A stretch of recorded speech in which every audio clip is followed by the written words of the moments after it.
Hello everyone. गुजकेटना session में आज આપણે ચેપ્ટર નંબર 14 સેમિકન્ડક્ટર ઇલેક્ટ્રોનિક્સ દ્રવ્યો રચના અને સાદા પરિપથો ચેપ્ટરના એમસીક્યુઝની ચર્ચાઓ કરીશું। સૌપ્રથમ આપણે જાણીએ છીએ કે સેમિકન્ડક્ટર ઇલેક્ટ્રોનિક્સની અંદર જે કન્સેપ્ટ છે એ કન્સેપ્ટ ઘણા જ અગત્યના છે। માટે આ ગુજકેટ પર આધારિત એમસીક્યુઝ જ્યારે આપણે કરીએ ત્યારે સૌપ્રથમ જે આપણે ચલાવેલ થિયરીઓ છે એ થિયરીઓના કન્સેપ્ટ અને એના સમીકરણો સૂત્રોને તૈયાર કરવા કે જેથી આપણે અહીં આપેલ જે એમસીક્યુઝની અંદર એનો કન્સેપ્શનલ ઉપયોગ કરી શકાય। આ ચેપ્ટરની અંદર જે પૂછાતા પ્રશ્નો છે એ પ્રશ્નો થિયરી બેઝ હોય છે અને તેથી અહીં કન્સેપ્ટ હોવો એ વધારે આવશ્યક છે અને તેથી ઇલેક્ટ્રોનિક્સની અંદર આપણે કન્સેપ્ટ બેઝ જો કામ કરીશું તો અહીં આપેલ જે એમસીક્યુઝ છે એ એમસીક્યુઝ આપણે સરળતાથી કરી શકીએ। તો શરૂઆત કરીએ આપણે એમસીક્યુ નંબર 1।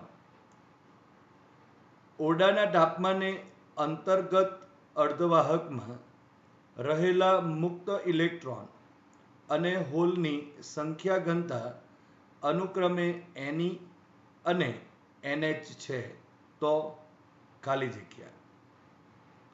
હવે અહીં આપણને NH is greater than Ne, Ne is greater than NH, Ne is equal two NH અને NH ઇઝ ગ્રેટર Ne જેવા ઓપ્શન્સ આપેલા છે।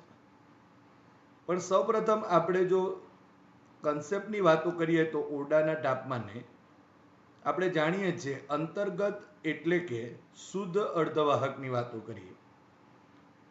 આપણે શુદ્ધ અર્ધવાહકની જ્યારે ચર્ચા કરેલી ત્યારે આપણે કીધું હતું કે શુદ્ધ અર્ધવાહક એ 0 કેલ્વિન તાપમાને એક અવાહકની જેમ વર્તે છે, કારણ કે ત્યારે બધા જ ઇલેક્ટ્રોન એના સહસંયોજક બંધની અંદર બંધિત હોય છે। પરંતુ જ્યારે ઓરડાના તાપમાને આ શુદ્ધ અર્ધવાહક આવે ત્યારે એને પૂરતી ઉષ્મા ઉર્જા અથવા ઉર્જા મળે છે અને એના લીધે એ સહસંયોજક બંધમાંથી ઇલેક્ટ્રોન મુક્ત થાય છે। પરંતુ આપણે એ પણ જાણીએ છીએ કે જે સહસંયોજક બંધમાંથી ઇલેક્ટ્રોન મુક્ત થાય તો ત્યાં એક ખાલી જગ્યા એટલે કે હોલ મૂકી જાય છે।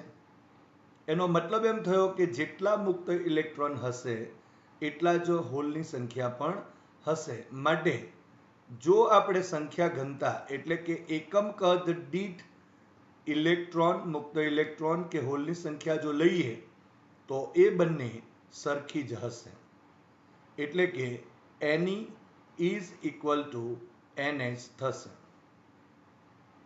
અને માટે અહીં ઓપ્શન સી જે Ne is equal two NH આપેલ છે, માટે MCQ number 1 answer is C, Ne is equal two NH થશે। હવે એમસીક્યુ નંબર 2। નિરપેક્ષ શૂન્ય તાપમાને એસઆઈ અર્ધવાહક સ્ફટિક માટેના એનર્જી બેન્ડ ડાયાગ્રામમાં અહીં આપણને 4 જે ઓપ્શન આપેલા છે એમાં કન્ડક્શન બેન્ડ અને વેલેન્સ બેન્ડને અનુરૂપ વાતો કરેલ છે। તો અહીં આપણે સૌપ્રથમ કન્ડક્શન બેન્ડ અને વેલેન્સ બેન્ડની વાત કરીએ। જે સિલિકોન અર્ધવાહક સ્ફટિક છે એમાં નિરપેક્ષ શૂન્ય તાપમાન એટલે કે આ જે અર્ધવાહક છે તે અવાહકની જેમ વર્તે છે અને જો એ અવાહકની જેમ જો વર્તે તો આપણે જાણીએ છીએ, જો આ આકૃતિ પરથી આપણે સમજીએ, આપણે આકૃતિ આગળ પણ ચર્ચા કરેલ છે, તો અહીં આપણને આ નીચે જે દેખાય છે એ 4 જે સ્તરો છે ઉર્જાના સ્તરો એ વેલેન્સ બેન્ડના છે, ઉપરના 4 જે ઉર્જા સ્તરો છે તે કન્ડક્શન બેન્ડ છે, અને અહીં આ જે કન્ડક્શન બેન્ડ છે અને વચ્ચે જે ગેપ મળે છે એને આપણે એનર્જી ગેપ અથવા તો ફોર્બિડન ગેપ કહીએ છીએ. હવે 0 નિરપેક્ષ શૂન્ય તાપમાન છે, એટલે કે 0 કેલ્વિન તાપમાન હશે એટલે બધા જ ઇલેક્ટ્રોન આ રીતે અહીં એના બંધમાં બંધિત હશે, માટે એક પણ ઇલેક્ટ્રોન અહીં મુક્ત નથી. અને આપણે અહીં જોઈ શકીએ છીએ કે જે કન્ડક્શન બેન્ડ છે એ કન્ડક્શન બેન્ડ સંપૂર્ણ ખાલી છે. માટે અહીં આપણે એમ કહી શકાય કે વેલેન્સ બેન્ડ એ સંપૂર્ણ ભરેલ છે, જ્યારે કન્ડક્શન બેન્ડ એ સંપૂર્ણ ખાલી છે. તો આ 4 ઓપ્શનમાંથી એ પ્રકારનો ઓપ્શન આપણા પાસે હશે. તમે જોઈ શકો છો option number B, conduction band સંપૂર્ણ ખાલી છે અને વેલેન્સ બેન્ડ સંપૂર્ણ ભરાયેલો હોય છે. આમ અહીં MCQ 2 અને answer is B, conduction band સંપૂર્ણ ખાલી અને વેલેન્સ બેન્ડ સંપૂર્ણ ભરાયેલ હોય છે. હવે MCQ નંબર 3, વાહક, અર્ધવાહક અને અવાહક પદાર્થોની બેન્ડ ગેપ અનુક્રમે Eg1, Eg2 અને Eg3 છે. આ ત્રણેય બેન્ડ ગેપ વચ્ચેનો સંબંધ ખાલી જગ્યા. અહીં આપણે જે ઉપરની જે આકૃતિ જોઈ છે એ અર્ધવાહક માટેની છે. એ જ પ્રમાણે વાહક, અર્ધવાહક અને અવાહકની જો વાતો કરીએ તો આપણે જાણીએ છીએ કે જે વાહક છે એની અવરોધકતા સૌથી ઓછી છે, અવાહક છે એની અવરોધકતા સૌથી વધારે છે, અને અર્ધવાહક છે એની અવરોધકતા એ અવાહક કરતાં ઓછી અને વાહક કરતાં વધુ હોય છે. હવે અવરોધકતાના સંદર્ભમાં જો વાહકતાની જો વાતો કરીએ તો વાહકમાં વાહકતા સૌથી વધુ હોય, ત્યાર પછી અર્ધવાહક અને ત્યાર પછી અવાહકની વાતો થઈ શકે.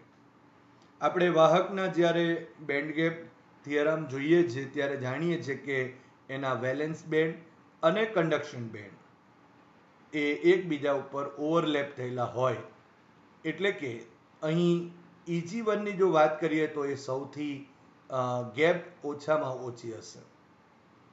આપણે અર્ધવાહકની વાત કરીએ તો એની એનર્જી બેન્ડ જે આપણે કહીએ ફોર્બિડન ગેપ એ is less than 3 electron volt હોય છે, જ્યારે અવાહક માટે Eg એટલે કે એનર્જી ગેપ જે છે એ 3 ઇલેક્ટ્રોન વોલ્ટ કરતાં વધુ હોય છે. માટે અહીં કહી શકાય કે લગભગ અહીં ઓવરલેપિંગ હશે, અહીં આપણે કહીએ તો ઓછું હશે અને એના કરતાં વધુ અહીં અવાહકની બેન્ડ ગેપ હશે. માટે જો અહીં Eg1, Eg2 અને Eg3 ની જો વાતો કરીએ તો Eg1 સૌથી નાનું, ત્યારબાદ Eg3 સૌથી મોટું હશે અને Eg2 એ આ Eg1 અને Eg2 ની વચ્ચે હશે. માટે અહીં આન્સર જો આપણે કહીએ તો આન્સર સી થશે, કારણ કે Eg1 is less than Eg2 is less than Eg3 થાય છે. તો આમ આપણે અહીં MCQ નંબર 3 અને આન્સર એ સી થશે. હવે MCQ નંબર 4, GE અર્ધવાહકની વાહકતા ક્યારે ઘટે? હવે આપણે આગળ ચર્ચા કરી તે મુજબ કે જ્યારે અર્ધવાહક જે છે એ અર્ધવાહક 0 કેલ્વિન તાપમાન પર હોય ત્યારે એક અવાહકની જેમ વર્તે છે, અને જ્યારે ઓરડાના તાપમાને આવે ત્યારે એ વાહકની જેમ વર્તે છે. એનો મતલબ કે જેમ તાપમાન વધે છે તેમ એની અવરોધકતામાં ઘટાડો થતો હોય છે અને એની વાહકતામાં વધારો થતો હોય. અને એના કરતાં જો આપણે ઉલટું વિચારીએ કે જો તાપમાન જો ઘટે તો અહીં શું થશે કે જે અર્ધવાહક છે એના સહસંયોજક જે બંધ છે એ બંધમાંથી જે ઓછા ઇલેક્ટ્રોન બહાર નીકળે છે. હવે જો ઇલેક્ટ્રોન ઓછા બહાર નીકળશે તો એની જગ્યા જે ખાલી જગ્યા પડે એટલે કે જે હોલ રચાશે એ ઓછા હોલ રચાશે અને તેથી જે વીજભાર વાહકો છે એ વીજભાર વાહકોની સંખ્યામાં ઘટાડો થશે અને તેથી આપણે એમ કહી શકાય કે એની વાહકતામાં પણ ઘટાડો થશે. આમ આપણે કહી શકાય કે જીઈ અર્ધવાહકની વાહકતા એ જ્યારે તાપમાન ઘટે ત્યારે ઘટે છે. તો અહીં ઓપ્શન ડી આપેલ છે, જે તાપમાનમાં ઘટાડો કરતા.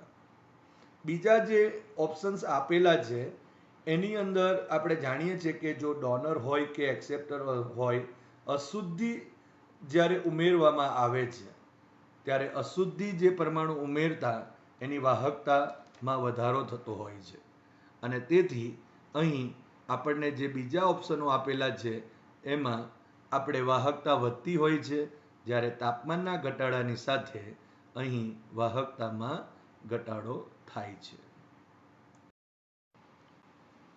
હવે MCQ નંબર 5, અર્ધવાહકમાં વેલેન્સ બેન્ડ અને કંડક્શન બેન્ડ વચ્ચેનો ફોરબિડન ગેપ કયા ક્રમનો છે?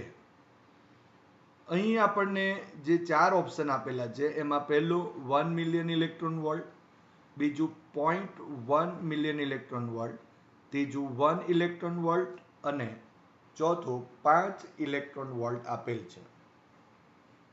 હવે અત્યારે જ આપણે ચર્ચા કરી કે અર્ધવાહકની અંદર જે ફોરબિડન ગેપ છે એની બેન્ડ ગેપ એનર્જી જો આપણે કહીએ તો Eg is less than 3 electron volt હોય છે.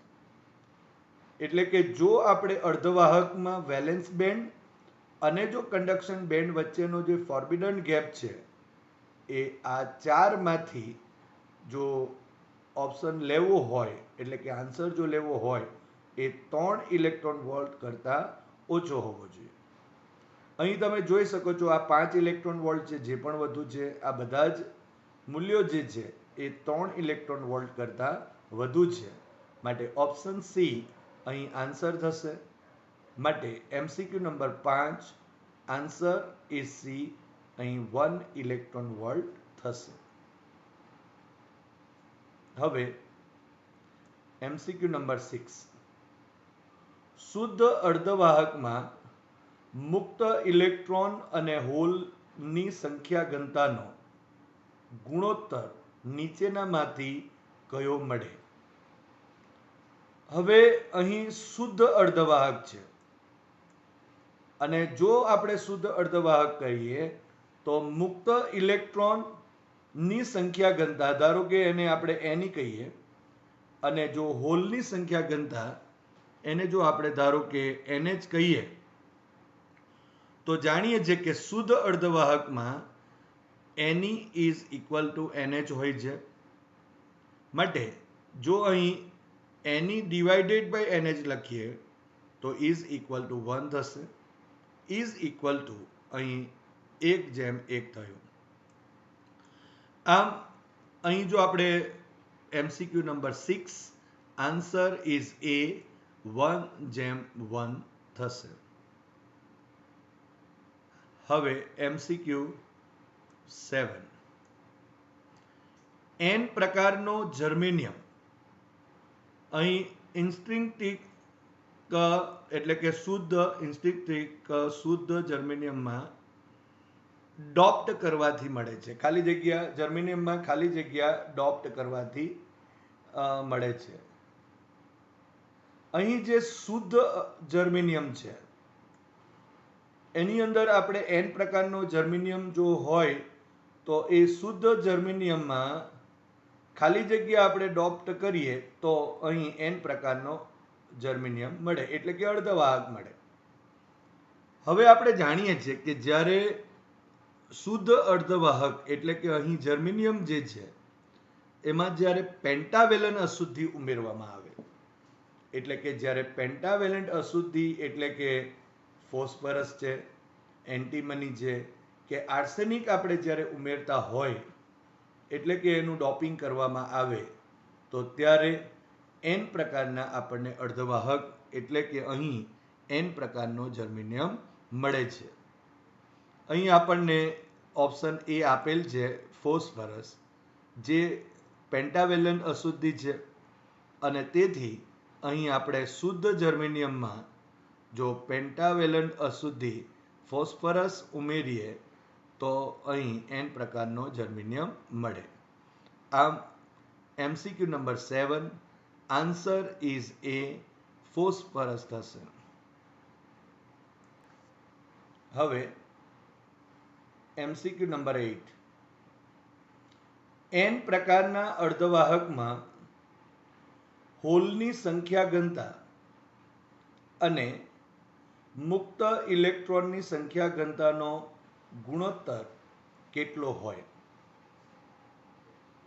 તો આપણે જાણીએ છીએ કે જો એન પ્રકારના જો અર્ધવાહક હશે તો તેમાં જે મુક્ત ઇલેક્ટ્રોનની સંખ્યા ઘનતા એટલે કે એની એ હોલની સંખ્યા ઘનતા NH કરતા વધુ હોય છે. અહીં એની ઇઝ ગ્રેટર દેન NH હોય છે, પરંતુ અહીં આ MCQમાં આપણને અહીં હોલની સંખ્યા ઘનતા અને મુક્ત ઇલેક્ટ્રોનની સંખ્યા ઘનતાનો ગુણોત્તર માંગેલ છે. માટે અહીં આપણે NH is less than NE લખી શકાય, કારણ કે NE જો NH કરતા મોટું હોય તો NH એ NE કરતા નાનું થઈ જશે. હવે જો આપણે અહીં NH બાય NE લખીએ તો અહીં લેસ દેન 1 થશે. માટે આ જે માંગેલ ગુણોત્તર છે એ ગુણોત્તર એ 1 કરતા ઓછો હશે, જે અહીં ઓપ્શન સી છે. માટે MCQ number 8, answer is C, 1 કરતા ઓછો. હવે MCQ નંબર 9, એ જ રીતે અહીં પી પ્રકારના અર્ધવાહક માટે વાત કરી છે, પરંતુ અહીં પી પ્રકારના અર્ધવાહકમાં મુક્ત ઇલેક્ટ્રોન સંખ્યા ઘનતા અને હોલની સંખ્યા ઘનતાનો ગુણોત્તર ખાલી જગ્યા. હવે જે રીતે ઉપર ચર્ચા કરી તે મુજબ જ આપણે જો અહીં પી પ્રકારના અર્ધવાહકની વાત કરીએ તો આપણે એ જાણીએ છીએ કે NH is greater than NE હોય છે, એટલે કે NE એટલે કે મુક્ત ઇલેક્ટ્રોનની સંખ્યા ઘનતા એ NH એટલે કે હોલની સંખ્યા ઘનતા કરતા ઓછું હશે. અહીં મુક્ત ઇલેક્ટ્રોનની સંખ્યા ઘનતા અને હોલની સંખ્યા ઘનતાનો ગુણોત્તર છે, માટે જો અહીં NE બાય આપણે NH લખીએ તો એ લેસ દેન 1 થશે. એટલે કે NE by NH less than 1 થયું, એટલે 1 કરતા અહીં ઓછો હશે. માટે એ ઓપ્શન અહીં બી આપેલ છે. માટે MCQ number 9, answer is B, 1 કરતા ઓછો હોય. હવે MCQ નંબર 10, એક અર્ધવાહકમાં ઇલેક્ટ્રોન સંખ્યા ઘનતા 4.5 into 10⁻20 m⁻³ અને હોલની સંખ્યા ઘનતા 4.5 into 10⁹ m⁻³ છે.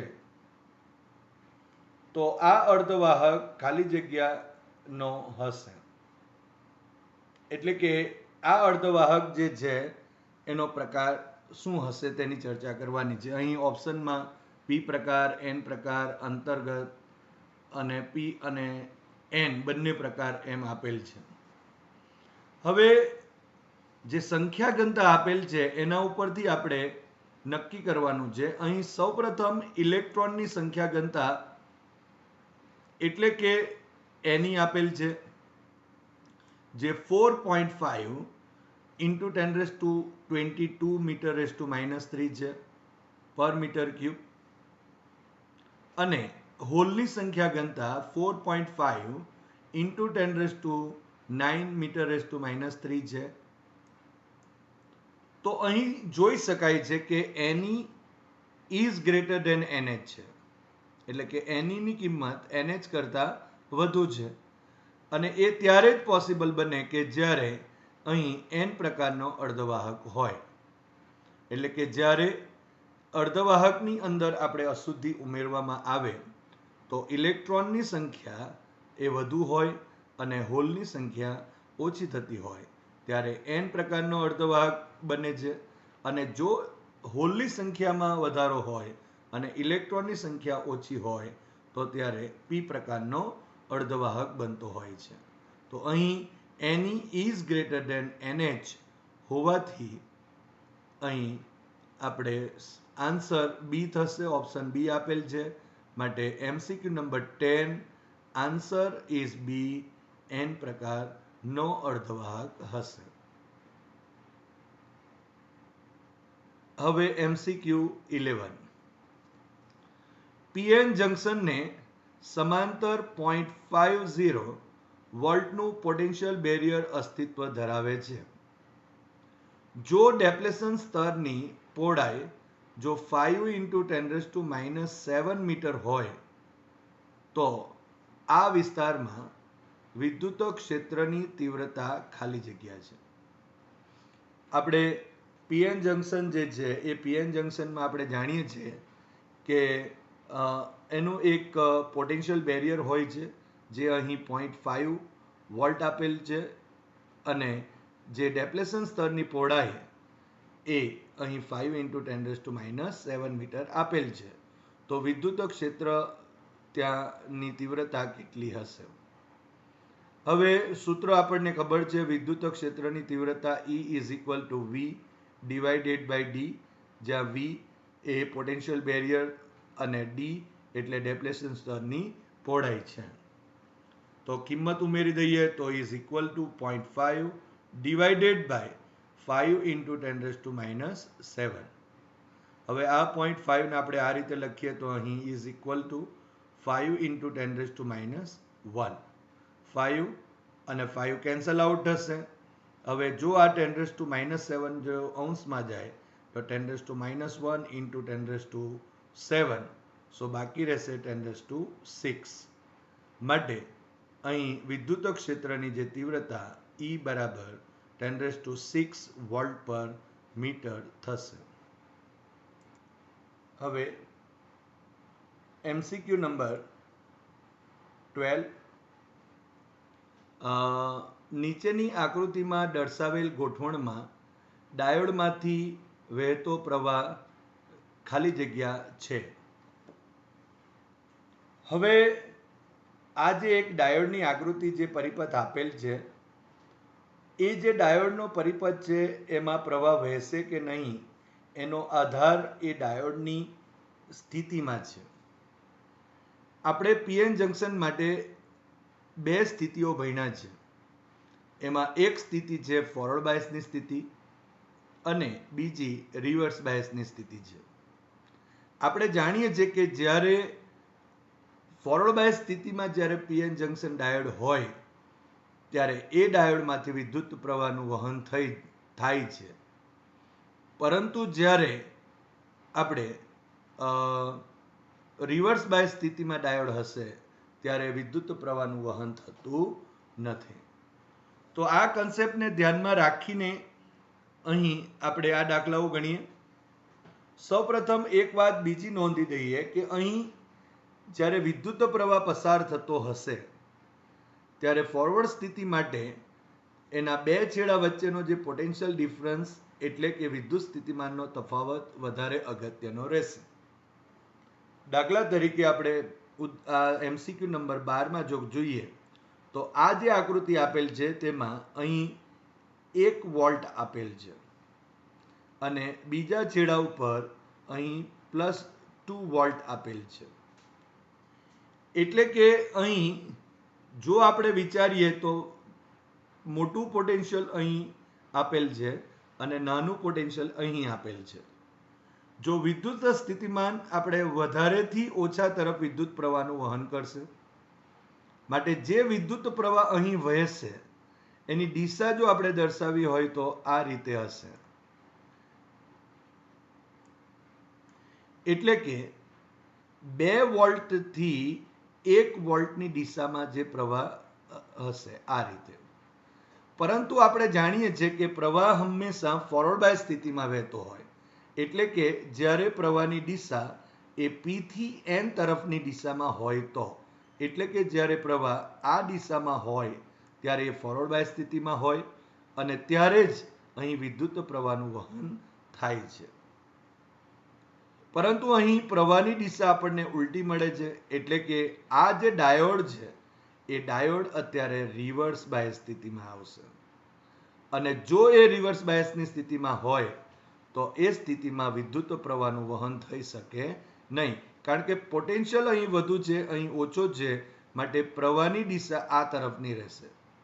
એટલે આ ડાયોડ અહીં રિવર્સ બાયસમાં થઈ જશે અને એટલે અહીંથી વિદ્યુત પ્રવાહ વહેશે નહીં. તો આમ અહીં આ જે MCQ નંબર 12 છે એનો આન્સર એ અહીં ઓપ્શન ડી 0 આપેલ છે, માટે ડી થશે 0. એટલે આ એક કન્સેપ્ટને ધ્યાનમાં રાખીએ તો આપણે એમ કહી શકાય કે જ્યારે પ્રવાહની દિશા એ P થી N તરફની દિશામાં હશે, એટલે આ તરફની દિશામાં હોય ત્યારે એમાંથી કરંટ એટલે કે વિદ્યુત પ્રવાહ વહે છે. તો હવે MCQ 13ની ચર્ચા કરીએ. આનો જેવો જ MCQ છે આ, પરંતુ અહીં આપણે ડાયોડમાંથી પ્રવાહ વહે છે કે નહીં એની ચર્ચા કરીએ. જો તમે જોઈ શકો છો કે અર્ધવાહક ડાયોડની P બાજુ અર્થિંગ કરેલી છે. એટલે આ P બાજુ છે એને અર્થિંગ કરેલી છે અને N બાજુ અહીં -2 વોલ્ટનો સ્થિતિમાન લાગુ પડેલ છે. એટલે અહીં -2 વોલ્ટ છે. આથી ડાયોડમાંથી ખાલી જગ્યા આપણને જે ઓપ્શન આપેલા છે એમાં પ્રવાહ વહે છે, પ્રવાહ વહેતો નથી, અંશતઃ પ્રવાહનું વહન કરે છે અને બ્રેકડાઉન થાય છે. તો આવા ઓપ્શન આપેલા છે. પરંતુ તમે જોઈ શકો છો કે અહીં જ્યારે P અર્ધવાહકનો P જે બાજુ છે એ P જ્યારે અહીં અર્થિંગ કરેલો છે એટલે કે અહીંનું જે પોટેન્શિયલ ડિફરન્સ છે તે 0 કહેવાશે. અને N બાજુ અહીં ઋણ એટલે કે -2 વોલ્ટ અહીં આપેલ છે. આ -2 આપેલ છે. એટલે એનો અર્થ એમ થયો અહીં કે આ જે 0 વોલ્ટેજ અહીં -2 વોલ્ટેજ કરતાં વધુ છે. એટલે કે અહીં વોલ્ટેજનું મૂલ્ય વધુ છે, અહીં વોલ્ટેજનું મૂલ્ય ઓછું છે અને તેથી અહીં પ્રવાહની દિશા આ રીતે થશે. એટલે કે અહીં તમે જોઈ શકો છો કે પ્રવાહની દિશા જો આ તરફની થઈ એટલે કે આ ડાયોડ અહીં ફોરવર્ડ બાયસ સ્થિતિમાં આવશે. અને જો ફોરવર્ડ બાયસ સ્થિતિમાં હશે તો આપણે જાણીએ છીએ એમાંથી વિદ્યુત પ્રવાહનું વહન થાય છે. તો આમ અહીં વિદ્યુત પ્રવાહનું વહન થશે જે ઓપ્શન એ આપેલ છે. માટે અહીં MCQ નંબર 13 અને આન્સર એ થશે પ્રવાહ વહે છે.